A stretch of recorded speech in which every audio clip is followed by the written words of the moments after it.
All right, so thank you very much everyone for joining us today. It is a great pleasure to host Professor Aldo Musacchio with us today from Brandeis University, and his visit has been kindly sponsored by the Institute for Advanced Studies, and also we are doing it in collaboration with the Institute for International Management. So we're here in London, two institutes, International Management and Innovation Entrepreneurship. So it is a huge pleasure to have Aldo with us in person. And Aldo and I work together for many years. Aldo is an expert on state-owned enterprises and state capitalism. He co-wrote a great book on state capitalism a few years ago with Sergio Lazzarini, and that has become a bestseller, so like a reference for people who are interested in the role of state around the world, especially Brazil. Originally, Aldo did a PhD in economic history of Latin America at Stanford University, so he's been trained as a business historian. And then when he moved to Harvard, he's also sort of working on these issues. But I guess you could say that your foundation kind of shifts towards like the economic perspective and developmental perspective and also management, right? So in addition to his work, his academic work, Aldo consults for a large number of financial institutions, such as World Bank and also a number of developmental banks. So combines this kind of, research interest with practice. And so today Aldo will present his new work. It's the first time he's presenting. He's very nervous. Don't give him a hard time. So, exciting project on how the state deals with decarbonization and sustainability. So, Aldo, we look forward to listening to your presentation. And Gerhard will moderate and keep an eye on the chat for those who have joined us online. So, thank you so much, Aldo, again. And I have to start by saying that I'm really, really grateful for the Institute of Advanced Studies for hosting me in the Loughborough campus, and obviously for the institutes that are hosting me here as well. Thank you so much for making it possible. And the trip was really to collect ideas and exchange ideas with colleagues, and so thank you so much for listening. I'm supposed to switch here, right? So this project is very, very early on. As Anna said, this is the world premiere. And it's a project that we started to look at some firms that operate in the Amazon, mostly on the Brazilian side. And then we started to realize that there are like all these oil companies that are like doing exploration in the Amazon. And then I said, okay, I have to look at what oil companies are doing. And then I just started to link it with the net zero transition and climate change. So that's the idea here is to, I think the title says it all, like to look at the hypocrisy in the decarbonization process that are these state-owned oil and gas companies are following. And this is, right now I'm just doing Latin America. I have data for other countries, but right now I only process Latin America for you, but the general picture will apply. And this is work with a PhD student from Brazil, Ligia Resende. And so all the mistakes are mine and all the great things are her ideas. And it's true. Okay, so I don't know how much, I assume people know a lot about the problems to coordinate the world to have agreements on climate change. So I feel like most of the past 20 years we've been fighting since the Kyoto Protocol, like on how to coordinate countries on an agreement for climate change. And it's sort of like we feel like we did it. And the whole conversation was, are countries willing to reduce emissions? And we've been moving the baseline that we've been using to say, like, okay, we want to reduce emissions relative to this year, now to this year. And we keep on moving it. And I don't know how much people know. I'm actually very confused about this because in the last, and since COP25 and in the United Nations Sustainable Development Goals, they're actually allowing countries to voluntarily disclose what are going to be the commitments they have for the emissions reductions. So it's kind of like a moving target that is up to the countries, but in a way we're kind of like, okay, obstacle one, we kind of have an agreement. Obstacle two is how do we make private companies interiorize the cost of the transition, and I would say that Europe is way ahead of anywhere else. We have carbon trading, we have taxes everywhere, tax relief, subsidies, regulations to induce companies to start to switch to sort of clean, to clean their emissions, et cetera, et cetera. And now in the last, I would say less than a decade, like really heavy pressure from institutional investors for companies to basically participate in the transition, the energy transition, and to adopt green, renewable sources of energy, and to reduce emissions, and to disclose emissions, and things like that. So in a way, the private sector is at least the big companies are now under so many pressures that they're starting to go there. The obstacle three is what I want to talk about today, which is the coordination within countries. And I feel like we haven't paid too much attention to that part. And I honestly, when I approached this problem, I thought the state would be a lot more coordinated. So they go to this, imagine governments send people to these huge meetings where they have to promise that they're going to do amazing things. Then they have to come back home, and then they have to coordinate actors inside their countries. And so I assumed that it would be very easy for governments to coordinate big state-owned enterprises to interiorize the costs of the transition. So obviously, as you probably know, what is coming is like not everyone is doing it, and the ones that are doing it are kind of like half faking it, and that's what we're trying to document here. I'm just going to use the next 3 slides to explain kind of the academic perspective. So if you feel like you're falling asleep, the pictures are coming after that. So the first 3 slides are kind of like, as an academic, how do you think about this? And then the rest of the slides are like, with pictures, like, what are the issues, okay? So please, like, just 3 slides, bear with me. So the question is whether governments are aligning their organizations, and in particular, whether they're aligning state-owned enterprises. And in a way, you could say if the governments are the ones setting the goals, the state-owned enterprises could even be leading the energy transition. And some for sure are doing it, especially in Europe. But I'm going to be looking at the developing world, in particular Latin America. And I want everyone to think about this, like the net zero transition, these sort of like big goals that we talk about every day, and you see the keywords thrown here and there, they actually imply that there's going to be a huge shock to the oil and gas industry, that at some point the demand for oil is going to have like either a drastic decline or a gradual decline, but at some point there's going to be really a regime change, and like being in the business of oil and gas is not going to be very profitable. That's, at least when I think of this and I read all the, when you read the documents from the net zero point of view, that's what I think. When I call people who are like in hedge funds doing trading oil and gas, and I'm like, hey, can you please share with me the analyst reports that explain what's going to happen with the energy transition? They're like, that document doesn't exist. Like, nobody's thinking about that. So there's a lot of disconnect. Yes, sir. Yes, because you said you were happy to take questions. Oh, no, I'm happy to take questions at any point. I'm workshopping this project, so if you disagree, if you have ideas, please, this is the whole point. A question from Luc Garnier asking, they can or they could lead? Oh, they could lead. They could, and no, I feel they can, and you will see in a second, I mentioned like some utility firms are actually leading, and they're the ones that are investing more in renewable energy. I'm just kind of like disappointed that the oil and gas firms are not also kind of pushing the transition.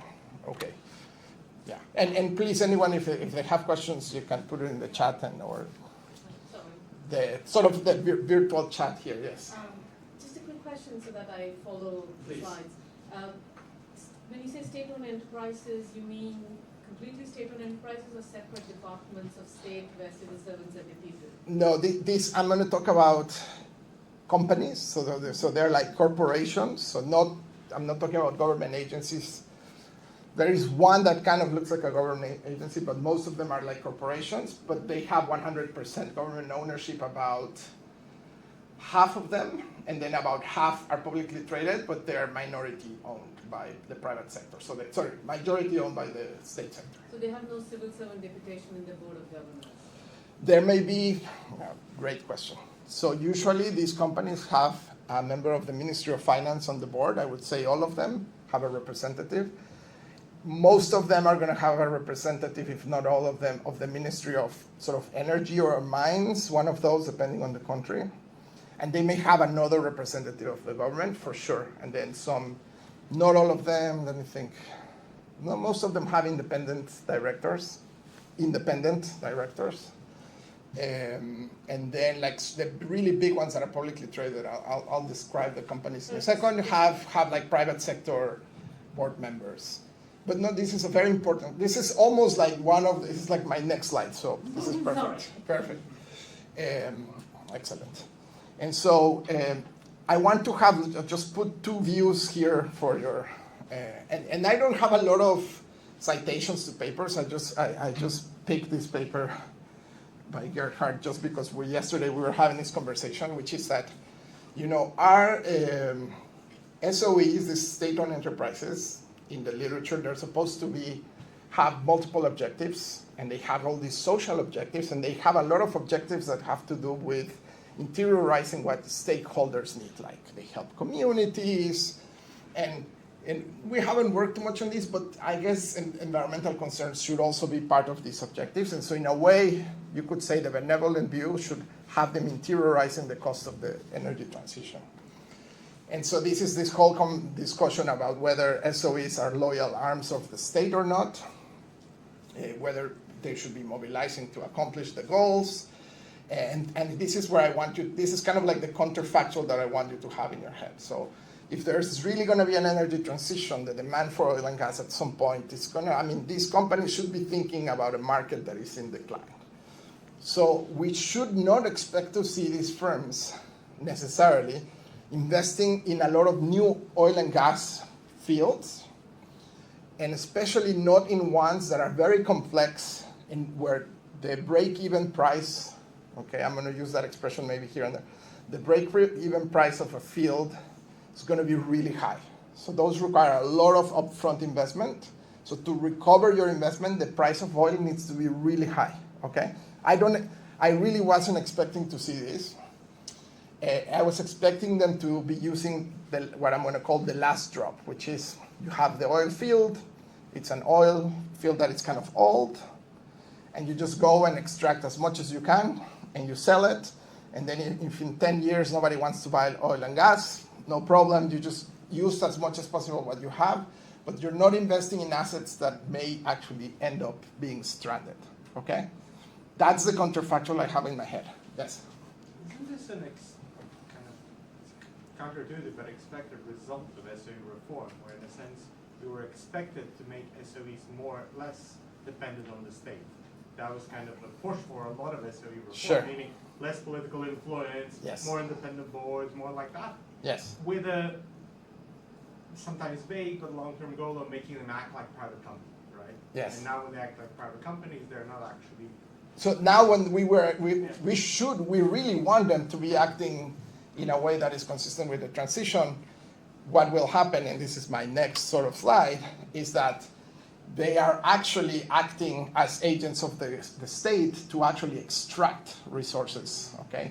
And so here is where the conflict comes in, is that, yes, you may think of them as arms of the state that they may be pushing the transition, but at the same time, they have this thing that I call the multiple principles problem, which is that you're an SOE manager and you're getting a call, or maybe on the board meeting, the Ministry of Finance is telling you, where's the money?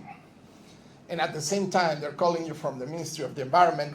They don't have a board seat, and they're telling you, like, hey, by the way, we're reducing emissions. What are you doing? So you have these two kind of principles that are giving you conflicting goals in a way. And I will tell you, I will show you with data why they are really conflicting. And so what do? And then there's also the issue of the short-term goals of politicians that may be inconsistent with the long-term goal of doing the transition and reducing. So just think about reducing emissions. Like you want to reduce emissions, that implies maybe producing less oil and gas. The politician who's in power right now says like, no, I want the money because I want to use it for social expenditures, because that's the thing that gives me the vote. So you also have this thing going on. Yes? How is asking whether governments intervene in the business operations of SOEs in Latin America, or are they just financial investors? They intervene a lot. So, in most countries, the price of gasoline is controlled, or diesel. In the case of Brazil, it's not gasoline necessarily, but diesel is super controlled. So these companies incur losses because they pursue objectives that are objectives of the government in power. So definitely intervene in that sense. But what I want everyone to think is that, and this is kind of like the nuanced view, is that yes, they're charged with multiple objectives, but think of these firms as sort of from the people who are in management from the resource-based view. Like they have resources, some capabilities, and for years you've been like trying to build resources and capabilities to extract, and now you're coming with a different objective, and like it's not very clear to me that especially these firms that are not, most of the time are not necessarily run by people who come from the environmental side, but mostly from their oil engineers. Now you're telling them to sort of change the business model to reduce emissions, and I feel like they don't have that capabilities to switch. Just like if you think of BP, which is BP is kind of like you could think of it as another counterfactual. It's a company that actually saw the energy transition coming even before the world agreed and started to diversify the portfolio, and they became an energy company that is not an oil and gas company. And I would expect to have found more of that here. Unfortunately, like none of these firms, I mean, a couple of them have solar farms, but to power an oil refinery or something like that. So these are like very unsophisticated firms, but my sense is that most of the oil companies from countries that are not having them modernized and publicly traded are in this stage where they're not really going the BP way. So I don't know much about Brazilian oil extraction, but a little bit about oil extraction. So Okay, perfect. I was just wondering, are they near field explorers or deep field explorers? Perfect. I'm going to have this data in a second. Oh, sorry. A lot of data, and it's going to be very detailed about, is it new field, is it an oil field? Very, very quick question.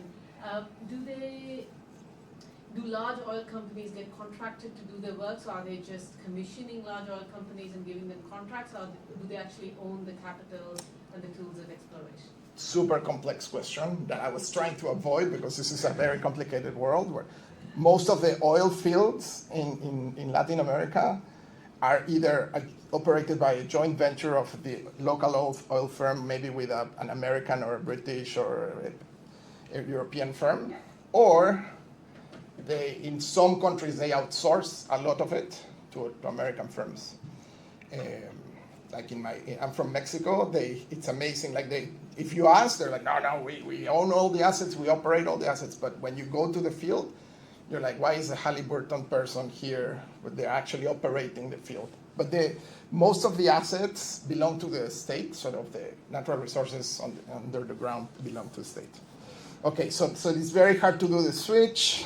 And then here's the trick, the kind of like how I'm rationalizing this is that the managers probably respond to the most urgent goals and sort of delay or wave their hands to the objectives and be kind of like satisfied by waving your hands. Sort of, it's very hard to fake making money. Like when they ask you for money, you have to send money, but it's easier to fake that you're being like environmentally responsible. And so a lot of what I'm going to talk about, if I have time at the end, is like greenwashing and how can we think about greenwashing. Yeah, why do you call it rent? In this particular sense, is like the economic definition. Like the cost of extraction is here, the price is here. It's very easy for them to have like a huge margin on these things. Not for everyone, as I will show, like there are some barrels of oil that are very expensive to extract. But that, I mean, it's the way they extract the rents is not by necessarily selling the barrel of oil, but by charging, by the royalties they get from the extraction from their own companies and things like that. Does it make sense? Like from the, I know that you're probably thinking like 19th century political economy. Does it make sense? No, I mean, I'm honestly asking, does it make sense? Because I'm uncomfortable sometimes just talking about rents when it's profits. Yes. Okay. And if you're not comfortable, I'm happy to chat this. That's great.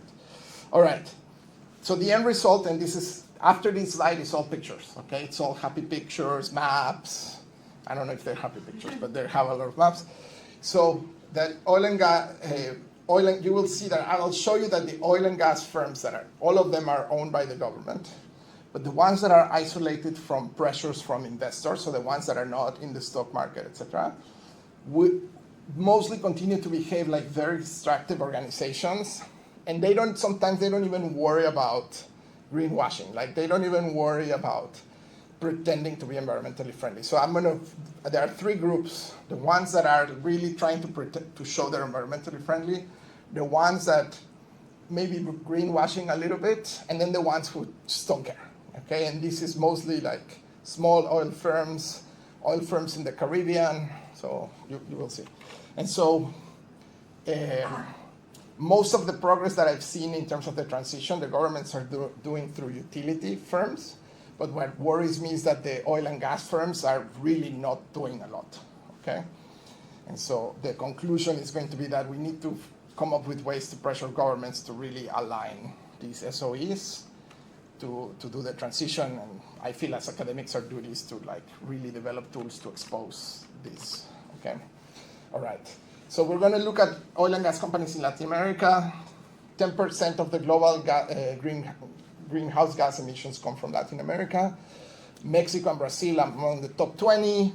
SOEs represent a big share of emissions. And if you think that they produce oil and gas and that oil and gas gets consumed, right? And that's burning the fossil fuels. So most of the oil and gas emissions in the region are produced indirectly by these firms, but also directly. And then the thing that I said, I started from the Amazon, is that South America is home to the largest carbon sink in the world, which is the Amazon, which is supposed to absorb CO2. And unfortunately, since 2017, the Amazon is not a net carbon sink. It's actually now emitting carbon. And in part, it's because these guys are operating there, and also mining firms, and also cattle ranchers in Brazil are burning half of the Amazon. But okay, but I don't want to worry you too much right now, so I'll try to end on a positive note. Sorry, it's a downer. The paper is a downer, so I apologize. So this is a map of Latin America for those of you who have never seen it. We will have most of the largest state-owned oil companies in the region we're going to cover them in the analysis. The really big ones are Petrobras in Brazil, Pemex in Mexico, PDVSA in Venezuela, and then Ecopetrol in Colombia. Those are like the really big ones. And then Argentina, YPF. And then you're going to have medium size in Ecuador and in Peru. In Bolivia, there's a little bit of oil and a lot of gas. And then in Chile, it's a very weird firm because it mostly imports oil. Okay, so it's not a producer of oil. And then in Suriname, we're going to have Staatsolie. I don't even know if that's the right pronunciation, actually. And then Petrojam in Jamaica, Trinidad Petroleum Holdings Limited, which is also mostly an importer of oil from Venezuela, and they have a huge refinery. But I care about this because, first of all, these are the carbon emissions of Latin America and the Caribbean. I'm covering some big polluters, Mexico, Brazil, and Argentina, some average polluters in Venezuela, Chile, and Colombia. And then, as I will show in a second, Peru, or actually you can see in this map, the green area is what is technically the Amazon biome, which is like, It's not geographically, we usually just talk about the Brazilian region, but the entire sort of like body of flora and fauna that belongs to the Amazon actually covers 8 countries. And so some of these dots represent like oil fields that are directly on the Amazon, and a lot of them are in Ecuador and Peru, okay, and in Bolivia. And so we have big polluters, average polluters, and then we have polluters that are directly operating in the Amazon, which probably are subtracting from the carbon sink capacity of the Amazon, and then a bunch of little companies. And so I don't know how much, I guess some people know about this, but countries basically have made these commitments, right? When you actually read the commitments, we probably hear about the commitments, when you go to read the commitments, each government decides the commitment, publishes a document itself, and uploads it to a page, I think in the United Nations, where they set the baseline and they set the goal. So what I try to do is I try to standardize the goals, because everyone has a different baseline and a different goal. So what I did is like more or less relative to the baseline that you claim to have around 2013 and 2015, how much are you reducing CO2 emissions by 2030-ish, okay? Because sometimes they're vague on when. And from that, I create something that I'm gonna call the NDC stringent index or something like that, which is just what percentage are you promising to reduce of your emissions from your baseline? And this graph is just to show you that there are some countries who are very ambitious. Like Argentina is going to reduce 50%, Brazil almost 40%. I mean, these are like big economies. Like Brazil has like massive emissions. So saying 30% is like a huge commitment. I mean, it's like, wow, like you should be optimistic. If you look at this, you should be super optimistic. The world is a great place. And then there are like small countries like Guyana and Suriname that they had 100% commitment like 5 years ago. And then they discovered oil and they're like, 70. 70 because we need to use some of the gas to produce electricity. But I'm going to use these just to sort of to rank countries in terms of how committed they are, okay? So that in the graphs, I can do tons of these scatter plots. So this one is like, should we be optimistic? Because look, the countries that are more committed to like reduce emissions are also the ones that have more oil on the ground. So the net present value of the oil is higher. Slightly, I mean, it looks like a positive correlation. We should be optimistic. This is kind of like, should we be optimistic? That's good, that should be good, right? Yeah, don't pay attention to these other colors because it's hard to see the color scale. So, but when we start to dig in more, we started to get worried because we looked at oil production, which is the bars, relative to the dots, which is the production before 2015. It's sort of like, and 2015 is the year we choose to do the cut because that's the year when there was the first big drop in the price of oil. I don't know if you remember, but price of oil had a drastic fall. So it was kind of like the first, because and also that's around when we had the Paris Agreement. So that's the moment where they should have been like, hello, like the energy transition is coming, the price of oil is already falling, like what are you going to do? They don't reduce production much since then. And this is a graph that summarizes all of Latin America, but most countries have not changed their energy matrix significantly. So it's still, it has a lot of colors, but if you actually look at renewables, it's actually this tiny, tiny, tiny slice of the pie. So they haven't changed the energy matrix much. They haven't stopped producing oil. And not only that, and this is where it gets a little bit worrisome. The governments that actually make more money from oil are also still investing a big percent of GDP on oil fields. Okay, this is capex. This is the capital investment to develop a field, and I'll talk more into detail about this. But then I see like, oh, look, the countries that are more committed to reduce emissions are investing less on oil. So maybe I'm happy here. I'm like, oh, this should be an optimistic tone. But then we look at the size of the bubble is the size of capex in US dollars per barrel. The data is at the oil field level. Okay, that's how we can populate all these dots.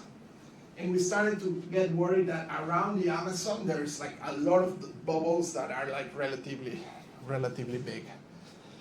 There are also like big bubbles here in Argentina, Bolivia, and some in Brazil around the Amazon, but also a lot here in the coast. So there's a lot of activity. There's a lot of capex in a lot of fields. And then, I should have shown you this before. So the problem is that these companies indirectly, so with the oil and gas they produce, I look at how much the countries consume from this oil and gas, and with that, using the IPCC, the sort of the Independent Panel for Climate Change estimates, I can calculate the emissions the percentage of emissions per country that are caused indirectly by this SOE, sort of like the oil and gas they sell, what percentage of the total emissions that is, and as you can see, it's a big chunk. So if you really wanted to end emissions, this would be like a very fast way to do it. Not only that, but directly, some of these companies are now calculating how much their direct emissions are. I use the data to calculate, okay, this is what you say in kilotons of CO2. Let's see what percentage of the national emissions you are actually causing directly by your operation. This is like the smokestacks that come from oil refineries and things like that. It's around 10-15% of national emissions. So again, like if you want to attack climate change, this is the place to do it. This goes to the young and old. So I thought, okay, well, then we should find that oil companies are investing in the last drop, not in new fields. Here what I do is I have the percentages here, the colors. It's kind of like where are you in sort of the age, the lifetime of a field. And the blue lines are, you're actually in your first 25% of life of the field. So it's not, I was expecting this is like in Venezuela. Venezuela is like a very weird country, as you probably have read sometime. But they're actually just trying to get the oil they have out of the ground. That's what they're doing. They inject nitrogen and other gases to like the oil. They have a huge oil field and they're just trying to pump as much as they can from there, but they're actually not investing a lot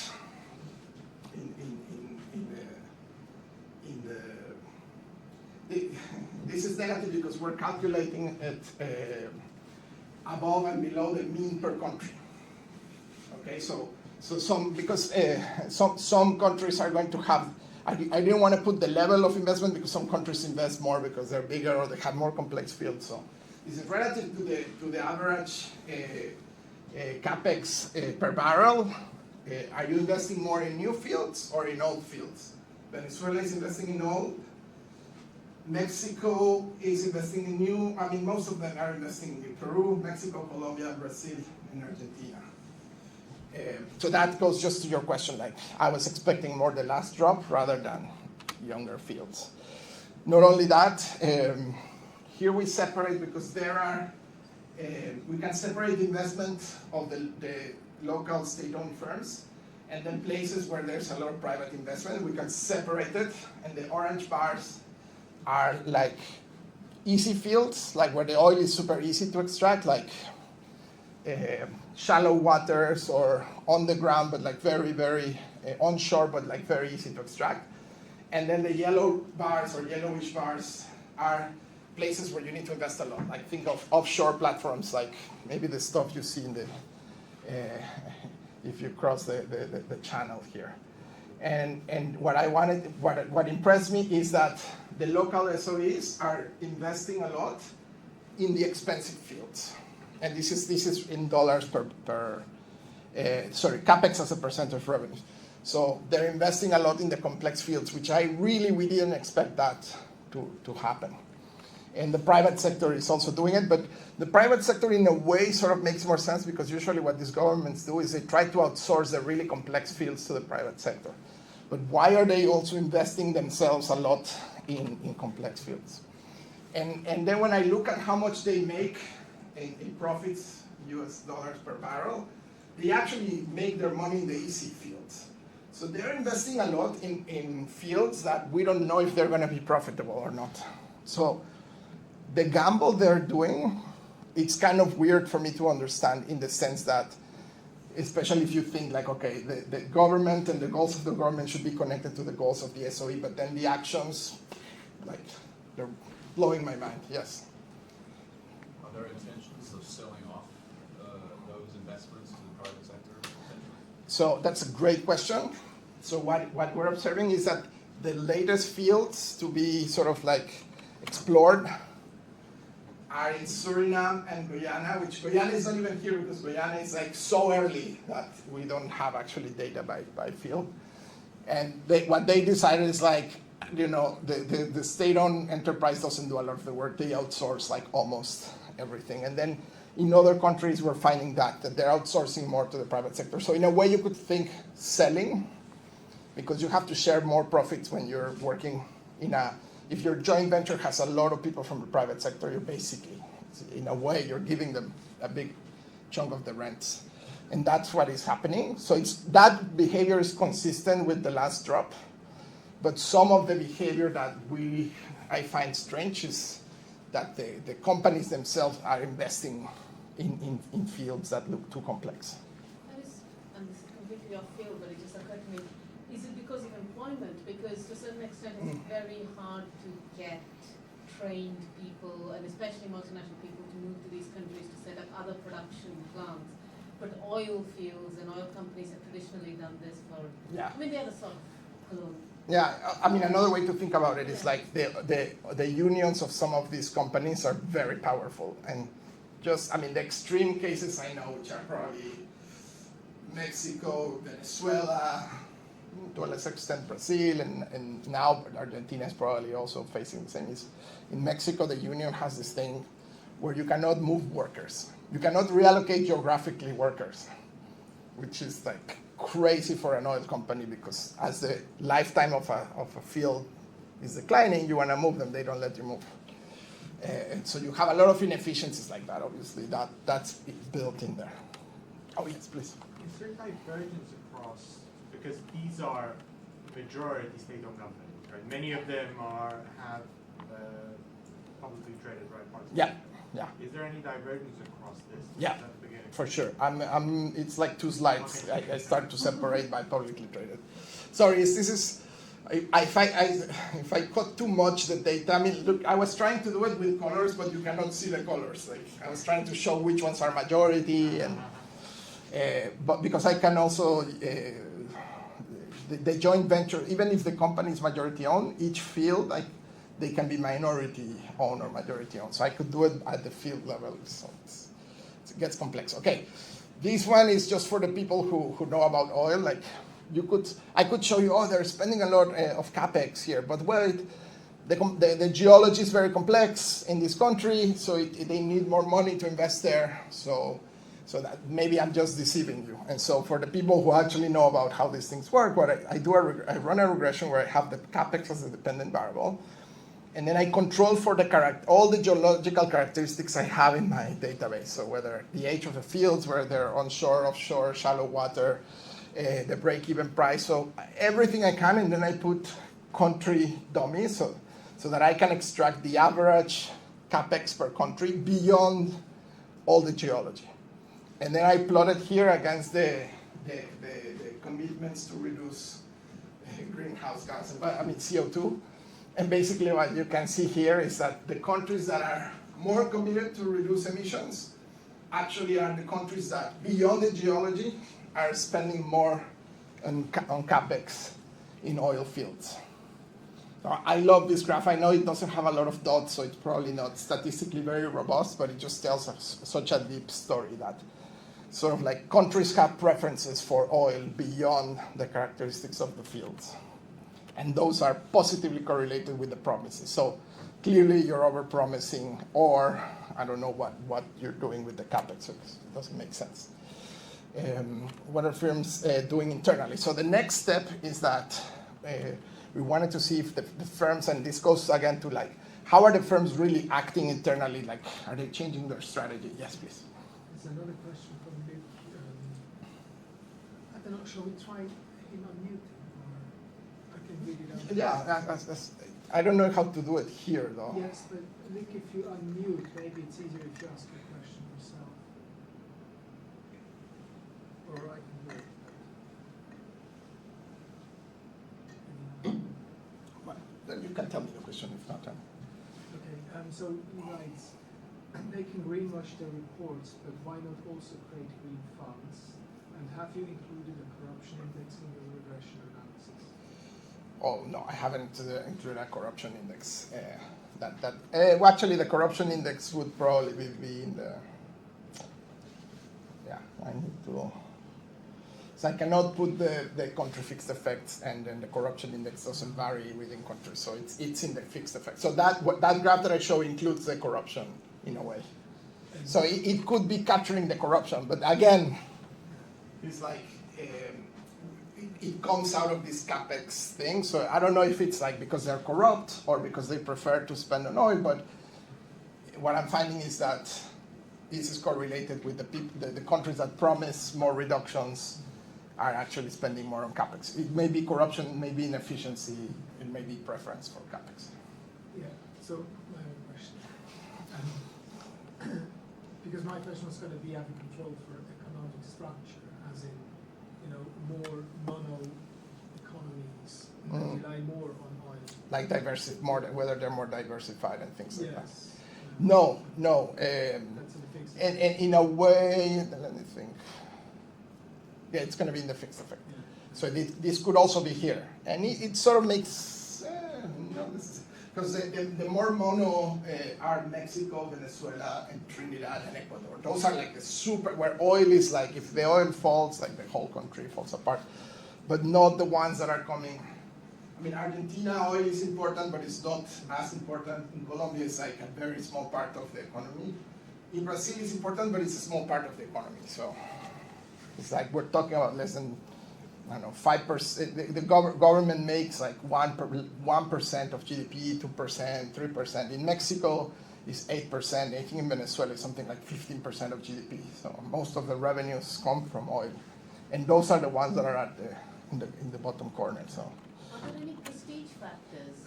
As if oil is discovered in Latin America, does that give the ministers a table in some other kind of... Oh, for sure. Like any oil finding in this country is like it's amazing. They have problems taxing individuals. There's a lot of informality. Typical developing country thing. So finding oil is great because it's a channel that goes straight to the pocket of the government, right? Like as I was sort of saying, like when you look at how they are taxed, I mean they pay certain taxes, corporate taxes, things like that. But from the revenues, the main costs you subtract are the royalties. So this is like really free money. Okay. Yes. Can I ask another No. Yes, please, by all means. It's just about, it is really quite puzzling, right? That those who promise more invest more. Yes. So, did you control for indigeneity? Is one effect here over-promising? Is that explained by the fact that it's considered a bigger problem? Or, do the expenditures follow the promise or the I've thought about the political economy of the promise because I think it's kind of like interesting. It's not really my field, but my sense is that the people who make the promises are in the Ministry of the Environment, and they're the ones who go to Paris, to the COP25 and hug each other, and they're like, yes, we did it. And then they come back and, governments are not just like these monoliths that do whatever, like someone decided. And that what happens is that the Ministry of Finance says, like, what did you do? Why did you promise 30% like that? We can't do that. And so that you have this conflict going on. At least that's the story that I processing. I need to do interviews. I have access to some people who work in the different ministries, and we actually have someone in Argentina who actually went to COP25 that we're going to interview, so I can bring that part of the story more into the study, because that would be like, that would be the juicy part. Okay, and then I'm going to go over this, relatively quickly, I guess, because I want to show you also some stuff on greenwashing, and I don't know how much time I have. Wow, very fast. Okay. We wanted to see what firms are doing, and then how do you know whether firms are actually engaging with climate change in their internal policies and strategies? We found there's a great nonprofit here in London called the Carbon Data Project that sends surveys to like 1,000 firms for the past 10 years, asking them how they're engaging with climate change. And like the people in the market use it. I think Luca was telling me that. It's like this is the way they look at firms. So I bought the database, and then it turns out that from my firms from Latin America, only two answered the survey. But I grabbed the questions from their questionnaire. I'm going to skip this slide. And so we grabbed the questions from the questionnaire, and we basically did mostly 2, sometimes 3 readers independently. So here's the questions. Go and look at the annual reports and the website. Try to figure out the answers. I'm going to show you what we're looking for. And then we kind of verify whether we're reading it correctly or not. And we create an index that focuses on 4 aspects. I hope you can read. And if not, the most important thing is that we're going to have some questions are about the environmental and climate strategic investment. So this is going to be things like whether you have a low carbon transition plan, you have some sort of integration of climate change into your strategy, emission reduction goals, whether you disclose certain violations. Actually, this could be in the next one, so sorry. Whether you participate in climate-related initiatives. So all these companies are very proud that they participate in all these different fora to discuss climate change, and they put it everywhere in their reports as like, hey, we're very proud, we're part of this. Like imagine academics were like, I go to 20 conferences, man, I'm amazing. That doesn't mean anything. Well, they do, but we keep track of these. Then we keep track of the reporting commitment, whether they report emissions, whether they report a scope. Scope 1 is whether they do direct emissions, sort of like the emissions from the smokestacks of your company. How much carbon is that? Scope 2 is the people who buy, your suppliers, like how much your suppliers are polluting. This is pretty hard, but some companies are reporting it. And scope 3 is what happens with the outputs that you sell. And in this case, it's easy. It's like oil and gas. What happens when someone burns the oil and gas to produce energy. And then whether they have someone verifying the emissions. Like, you think about the auditors for financials, like now there are auditors for emissions. And then we are also interested in whether they disclose other emissions, especially methane and nitrate oxide, which are the 2 sort of like other greenhouse gases that most of this literature is interested in. Then we look at whether they have emission reductions initiatives, they have research and development to do clean tech, things like that. And then whether they do compensation measures. So do they buy carbon credits here in Europe, or maybe they issue green bonds, which some of them do, to sort of, that have some sort of like we issue this bond to do this thing that has environmental impact. Okay, so the scores are 15. We just keep track 1, 0, do they have it or not? And then we started with 1, 0, and then we realized that most of the companies are very shady. Like they tell you, I kind of do it, but they don't tell you exactly how. Or they tell you like, yeah, we're interested in reducing emissions, but they don't tell you exactly how much and things like that. So we do 0.5 when it's not clear. Okay, so and this is just to give you like the traffic light view of what we find. So some companies that are publicly traded are going to have a lot of yeses or ones, and then a lot of companies are going to just have like full red, like they don't care. And And this is just in the scores. Yes. Just a clarification Yes, in please. terms of coding. When you don't find information, you automatically equate it to none, right? It means that it's just not available. Yes, Right? yes. So there is a kind of a selection issue. There is a little bit of a bias, but in a way, I don't think in a way it's a problem, because what we want to see is, we think these companies care about the messages they send. Like, nobody's going to do like I don't know, Petrotrin, like in Trinidad and Tobago. It's not going to just switch to selling solar energy and not tell anyone. Like, these managers really want to show off when they do. I mean, it's amazing what they show off. Like, they're like, we have a new wind farm, and then you have to read the fine print, and it's like, oh, it's a wind farm that produces energy to power actually a drill, right, that is extracting oil. So things like that.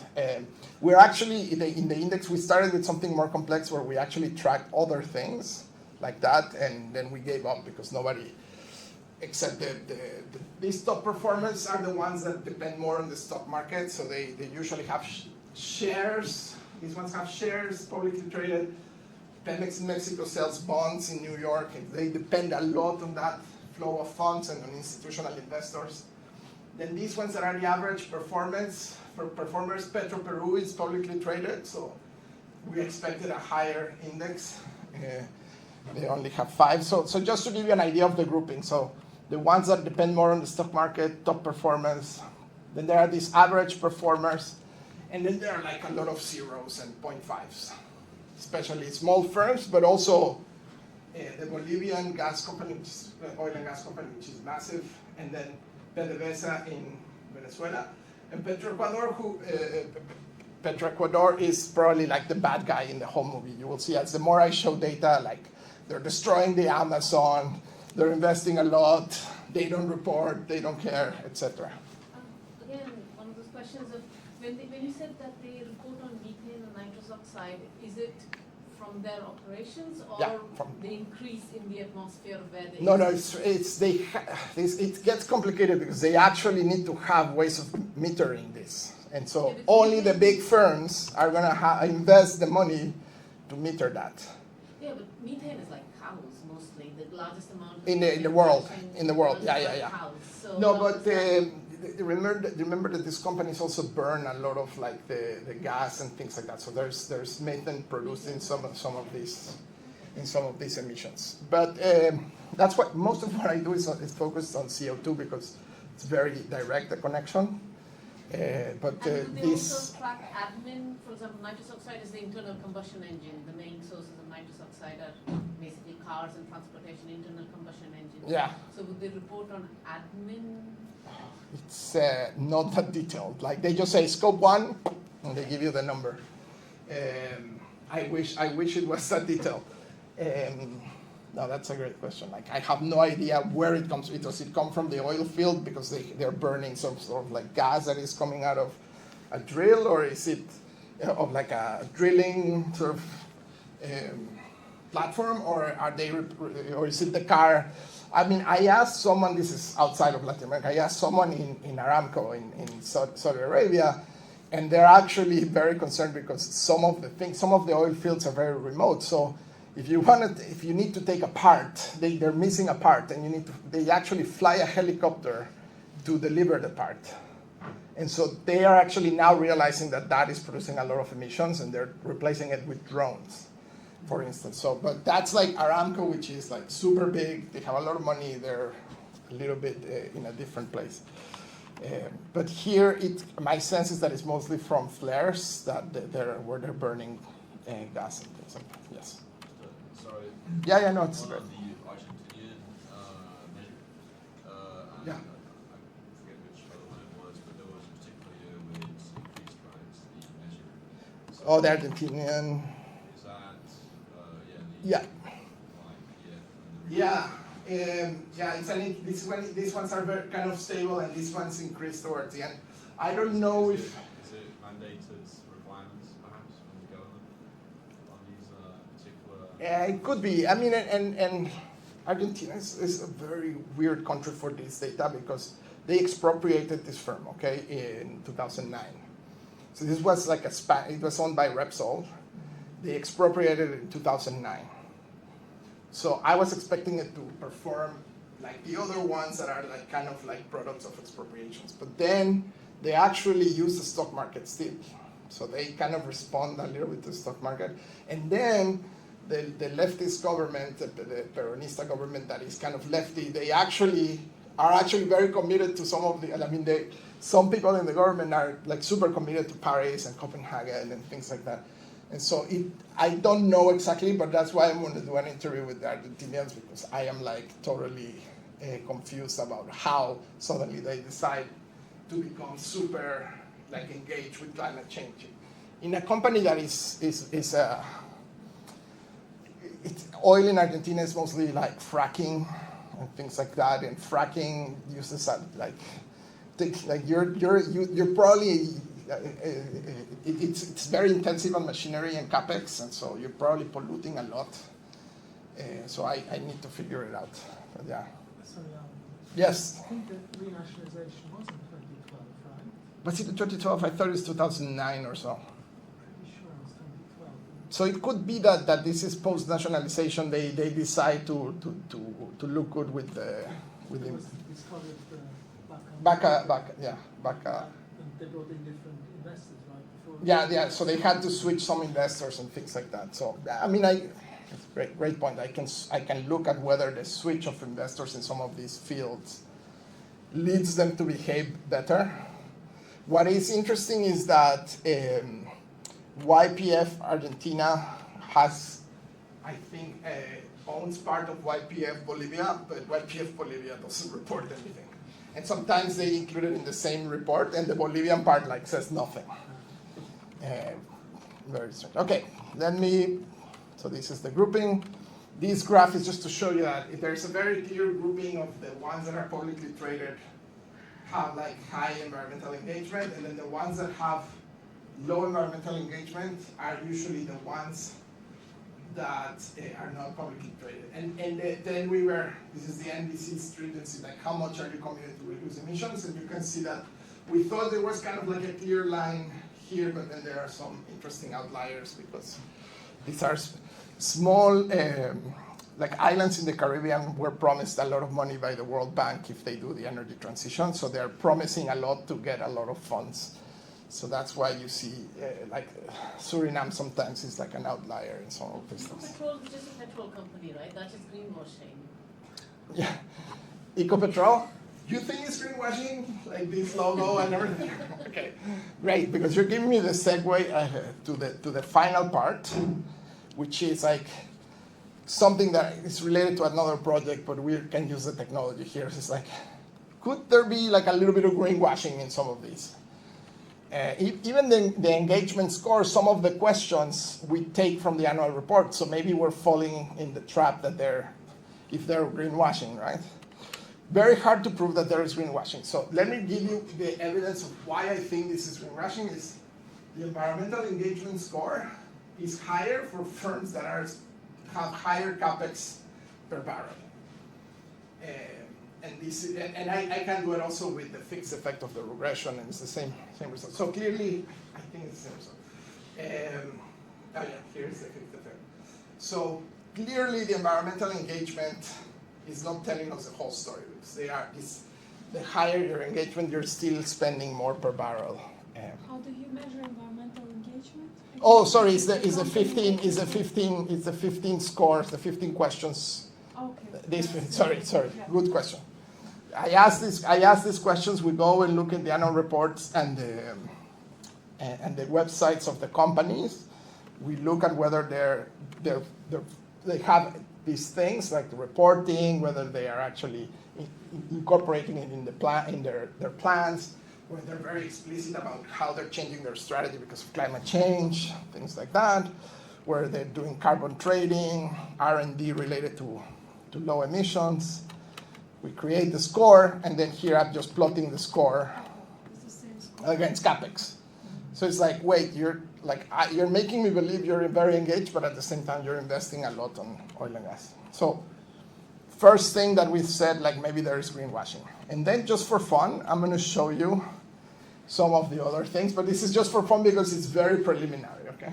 So there's a literature in management on greenwashing And the idea is that this is like, it's a symbolic strategy where you disclose, and here positive should be quote unquote, because you will see that for some things we've actually realized that they disclose negative things, but you disclose like optimistic reports of social environmental practices, and you withhold negative actions, etc., etc. So that's kind of like the definition initially. And then, for instance, it seems like if you operate in contested regions, and this comes from a paper that I wrote with some co-authors, not this one, but another one is like when you operate, for instance, in the Amazon, there are so many NGOs looking at the Amazon and pollution in the Amazon and deforestation. Like there, in those cases where you have like high monitoring, actually, there are some papers that argue that there's no incentive to lie because it's going to be easily observed. In the case of oil, sorry. If it's not oil, for instance, the cattle ranching is very hard to know. If you're selling me the cow that you had to burn a part of the Amazon to grow this cow, but in oil and gas, it's like very hard not to see the destruction. So for oil and gas, there's this paper by Chris Marcus that says basically they have no incentive to lie because it's very easy to observe the pollution, et cetera, and actually its stakeholders are very aware of the negative impact. And so what tends to happen is that these companies are very honest about their environmental impact. Okay, and in another paper we actually show that these companies tend to actually have more negative sentiment in their annual reports and things like that. Okay, so bear with me, it's preliminary. So just to remind you, we're working with these companies, and then we have a bunch of companies that operate inside the Amazon biome. The Amazon, sort of like the large basin of the Amazon River.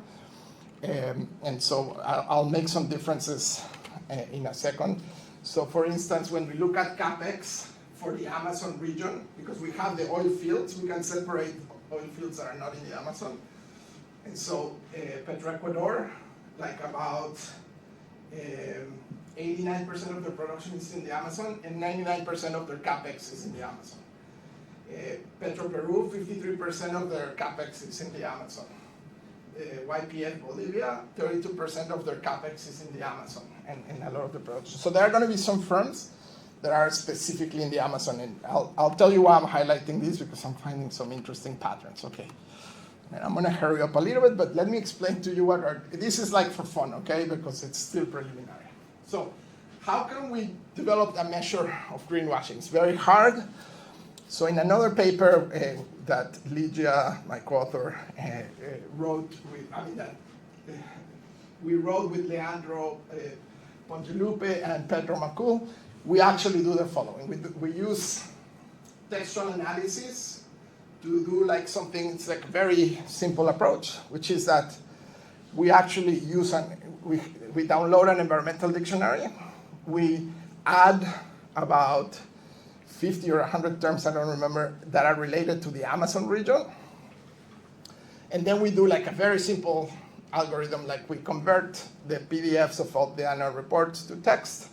And then we use Python to just basically tell me how many words of the dictionary appear in the annual report. So how many of these environmental words appear in your report? The second part, it's a little bit more complicated. It's a very sort of simple way of doing sentiment analysis, which uses, there's this famous paper in finance that has a dictionary, and it's like a very long dictionary of like positive words and negative words. And so our Python algorithm is going to go and locate an environmental word. Then it's going to grab the entire sentence, and then it's going to look how many words in that sentence are positive, how many words are negative, and then we just subtract. We do like a score that is just like positive minus negative, and we come up with a score of like the sentence, and then when you aggregate the entire report, you kind of get an idea of the sentiment analysis. So you predefine the words. The words is a dictionary that the finance people. There's a lot of finance professors who are basically writing code to read annual reports, and this is the dictionary that people use to measure sentiment. Because there's a Google Cloud service that's called entity sentiment analysis. It doesn't get the way around.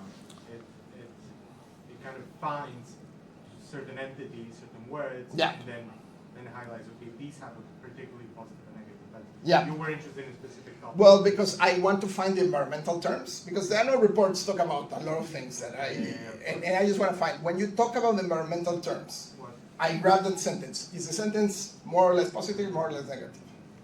Okay? Good question. Yes. So the sentiment analysis that was developed in the West. So In- there are in the two West, yeah. corollary questions. Oh, yes. One, of course, do Brazilian companies publish sustainability reports using So- Western companies? Is the language different? So, thank you. Fantastic do they question. analyze Portuguese? So we only do it with the English. This part we can only do it with the English reports. This part we translated the dictionary to Spanish and we run it in Spanish. The Brazilian company publishes in English, so we're good. Okay. But for these, we also can run it in Spanish. I don't have right now all the results of all the different variations between Spanish. I have the sentiment analysis for the English reports. And then this one, which, for fun, which is like, oh my God, like, are they using this green imagery? So they're trying to like mess with my mind. And so, and this, I came up with it. I went to a marketing conference to interview candidates, and people were analyzing images for all sorts of things. And I was like, why don't we just analyze the imagery that they use in the annual report?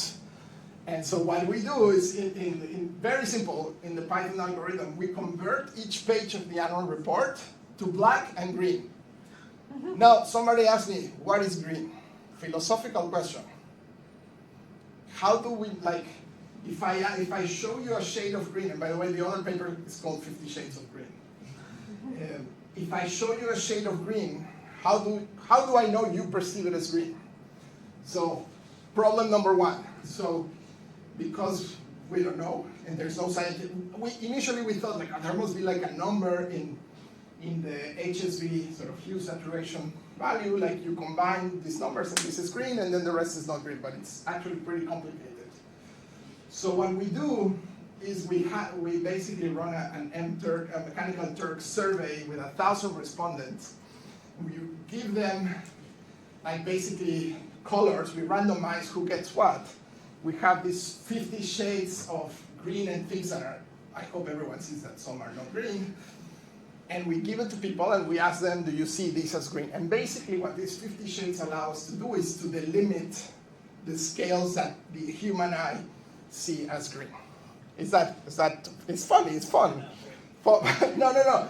Most of the time people laugh when I say this. They're like, no way, you ask 1,000 people what is green, that's what we did. And that delimits what we perceive as green, we think. And then we give those limits. In Python, you basically can actually say like, okay, if you find this, you give them like coordinates. And if you find that color up, first of all, divide in pixels every page, and then code pixels as green or black, right? Because first I run a mask that turns everything into black. That is not green. And then I create a score of what percentage of pixels is green, either from the page or from the entire report. I wish the findings for this paper were like more conclusive, because it sounds like, oh my God, this is incredible, but it's actually kind of messy. Yes, sorry, yes. There's a question or a suggestion from Andrea Manuel. Yeah. Visual semiotics can help with that philosophical question. Oh. On that type of work. We actually thought about and explored different ways. And the problem is that if you come up with one definition, the referees in a journal are going to say like, no, but like it's subjective. And when you say like, hey, I run it by 1,000 people, I feel like it's going to be, it's preempting basically like typical referee report. Now what happens when we submitted it to SMJ is that they told us like, wow, you exaggerated. Like you didn't need to send it to 1,000 people. Like, what are you doing? But I don't know. I feel more confident because we tried to do other definitions of green before, and then when we were trying it just between, we have five people in that paper. When we were trying it just between the five of us, some people were not seeing things as green and not. And so there's some idea that the more higher proportion of pixels that are green is an indicator of what? So, I mean, and this comes from a different paper where we actually looked at a lot of companies that spend a lot of money on their annual reports because they're operating in the Amazon region doing a variety of things. Basically, when you read these reports, and I don't know if it does change your perception of the company if they have pictures of trees and like beautiful landscapes than if it's just like the text with like a few lines and like maybe a picture of the CEO, like things like that. It does change how you perceive it. And in fact, there is a couple of papers in, I don't remember if it's in sustainability, one of the climate change journals, where someone studied that there are all these PR firms that the big companies are hiring to write the reports so that the readers, especially the readers who are in the investment side, perceive them as more like greener and things like that. So there's a lot of language and things like that. And there's a paper in finance that analyzes, for instance, how they tweak the language that is called the robot in the room or something like that. It's basically this idea that the reports are written by algorithms and now we're analyzing them with algorithms. And so this thing of the green, like for these cattle, this is from these cattle companies operating in the Amazon, so it's for a different paper. Huge, like you see, when they started to be under pressure, they changed the imagery like completely. But is it a measure of greenwashing, or what is it trying to do? It's only a measure. It's a measure of greening. It's only a measure of greenwashing if it's inconsistent with the actions that you actually observe. So, like if I want to convince you that it's greenwashing, I have to show you that at the same time I'm finding a lot of violations of kind of like the climate change engagement, right? So that's why I said this is for fun. I don't have yet the full analysis. What is interesting is that when we look at the frequency of environmental terms, the publicly traded companies come at the top. And this is normalized by the number. So this is like the number of sentences with environmental terms divided by the number of sentences. Okay, so it's normalized, and these guys who are publicly traded come at the top. And then these two, this is the problem here. I lose some companies because they're not in English, their reports, okay? Sorry, is this English? Yeah, this is English. I have it in Spanish, and then I have to merge it, so bear with me. But the idea is that I find the separation kind of interesting. The second part, the sentiment analysis, I was kind of surprised to find this kind of negative-ish trend. Yet it's consistent with the papers that have studied oil companies, that the more sort of like people have focused on environmental issues in oil companies, the more honest they've actually had to become about what they're reporting and how they're reporting it. And so when you read the reports, actually they are like very open about the problems. They're like, yeah, we have this oil spill in this field and we are doing everything we can to repair these things. And a lot of the terms they use, if you look at the dictionary of positive and negative sentiment, is like very negative. But I don't know. This is just preliminary findings. It's kind of interesting that it's more negative. It could also be because, remember, I'm finding the environmental terms, and then I'm reading the sentence for positive and negative. So it could also be that they're talking about climate change, and then they're like, oh my God, we know that the energy transition and the planet, so it could be consistent with a speech in which they're pretending to be conscious about the environment, but no. When you say negative, is it negative about their impact on the world or negative about their own prospects? I don't know. This is like an algorithm reading. This is a robot reading. We call it. They could be just negative about their prospects, yeah, based on the fact that. Yeah, we call it JSON because if anyone has worked in Python, that's the name of the extension of the file. So JSON reads these things, and JSON says it's negative, so we believe JSON that this is negative. But it's mostly. So the next thing we have is we have we have isolated all the sentences where the environmental terms are mentioned. And so we basically, for each company, we have like all these like tens and tens of sentences, or in some cases probably 100. We just need to read them and figure out whether JSON is actually perceiving the same that we Is the perceive. program internal to you, or is it? I mean, what we're going to do once we publish the other paper is we're going to make it public so that anyone can just download it and you can use JSON and run it. Yes? Is there a concentration on where the negative terms they are in the report? Oh, that's a great, I don't know, but we can figure it out because we have. I would suspect that, a third somewhere in the middle. Oh, sorry, concentration of, I thought you said of words. What do you mean, like Well, concentration? I meant in terms of, if you think of storytelling, Uh-huh. where would they tend to concentrate their story? Or like on what issues, or what part of the report? Yes, so I mean, one could have it in different themes throughout the whole report. Yeah. But one may also divide it into, say, these are more the positive areas, these are more the negative areas, Oh. etc. And there's probably a possibility that they put it further down. Yeah, it's sometimes because all the annual reports talk about risk, so a lot of the negatives come from that area.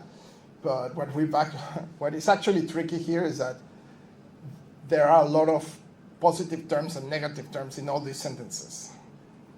So we acknowledge acknowledge positive, the gravity negative of climate change. Maybe I don't know how. Have you compared a different region report to their report? We're going to do the U.S. Now we found a place that has all the annual reports of the Fortune 500. So I mean, this thing, JSON was kind of stubborn. Like it would take a lot of time to run for each report. And now I'm working with a student who managed. He's like, oh yeah, you're not using the 2 cores of your chip in your computer, but now when we use the 2 cores, it runs in 7 seconds per report. So now I can run like the entire U.S. Like the Fortune 500 annual reports in like less than a day. Yeah, but time is the scarce resource. Not Jason's time, but like our time. And then this one is actually disappointing, but there is something interesting. So disappointing in the sense that it doesn't seem to move a lot except for this one, which is Petrobras, the Brazilian company.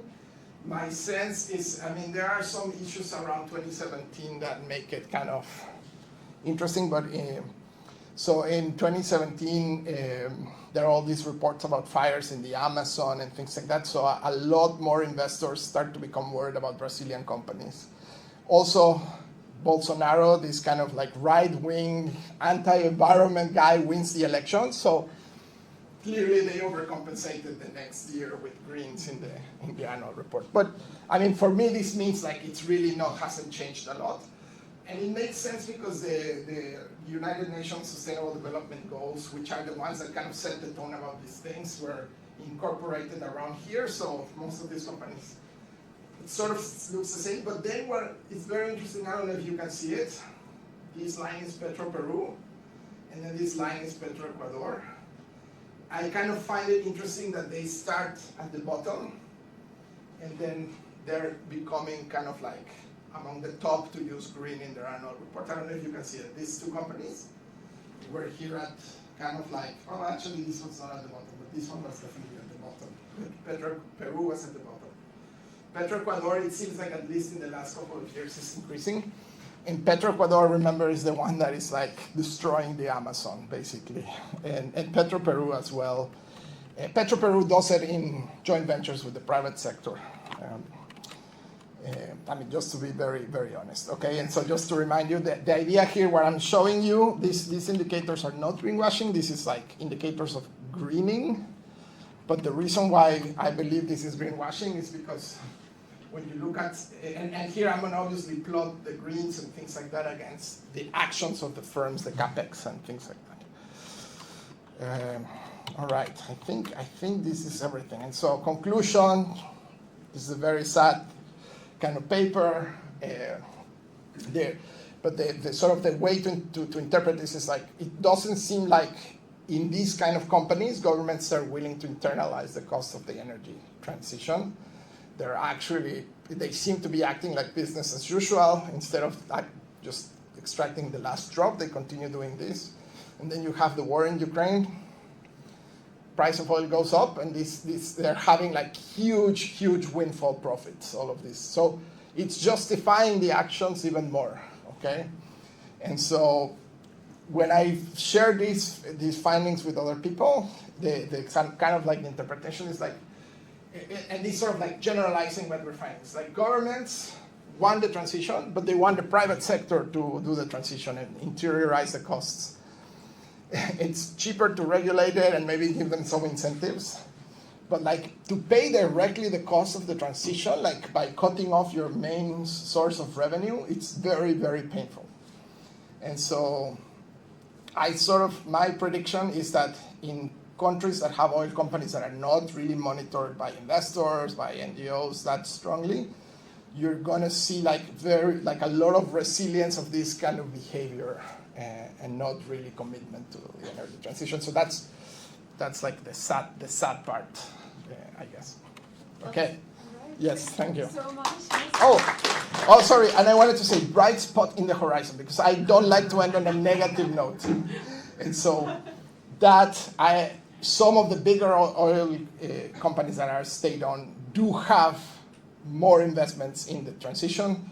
I have one of my colleagues in my university was appointed as the CEO or the director of the Aramco VC Fund for Climate Change, which funds startups that have innovations that reduce either reduce the emissions of oil companies or help them to capture more of the gases before they are released to the atmosphere. And this is where I see the bright spots in the horizon. Is that, I don't know, if you think about a bag, like a balloon that is underground and it has some oil, but there is also some air.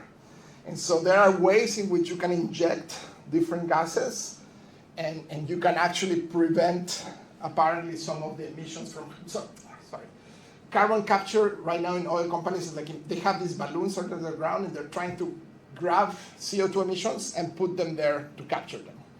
And they're developing technologies to transform those greenhouse gas emissions in that balloon, imagine, so that they actually disappear or they transform into other things that are not harmful to the atmosphere. That's the bright spot in the horizon. Thank you. All right. Sorry.